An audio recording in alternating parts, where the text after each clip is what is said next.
স্বপ্ন বা ড্রিম এই প্রসঙ্গে ভারতের প্রাক্তন রাষ্ট্রপতি ডক্টর এপিজে আব্দুল কালাম অত্যন্ত গুরুত্বপূর্ণ একটি কথা বলেছিলেন।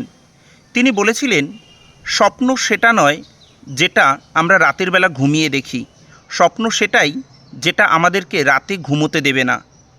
বাস্তবিক ক্ষেত্রে আমরা আমাদের স্বপ্ন আর কল্পনাগুলোকে বড্ড বেশি গুলিয়ে ফেলি। অ্যাকচুয়ালি আমরা রাতে যেটা দেখি সেটা হচ্ছে আমাদের কল্পনা। আমরা দৈনন্দিন জীবনে সারা দিনে যে সকল কাজগুলো করি, আমাদের পারিপার্শ্বিক যে সকল বিষয়গুলো আমরা দেখি, সেই সকল বিষয়গুলি সম্পর্কে আমাদের চেতন বা অবচেতন মনের যে চিন্তাভাবনা, সেটাই আমরা রাতে ঘুমিয়ে ঘুমিয়ে কল্পনা করি। এটা কিন্তু স্বপ্ন নয়, বরং স্বপ্ন সেটাই যেটা তোমার ব্যক্তিগত চাহিদা, যেটা তোমার সামাজিক চাহিদা, এটাই কিন্তু স্বপ্ন। স্বপ্ন এমন একটা জিনিস যেটাকে অবশ্যই তোমার অ্যাচিভমেন্ট করা উচিত। অর্থাৎ স্বপ্ন কথাটির সঙ্গে বাস্তবতা এবং অ্যাচিভমেন্ট এই শব্দ দুটি কিন্তু ভীষণভাবে জড়িয়ে রয়েছে। তাই তুমি তোমার জীবনে এই বিষয়গুলোকেই তোমার স্বপ্ন বলে কল্পনা করো, যে বিষয়গুলি তুমি অবশ্যই অ্যাচিভমেন্ট করতে চাও।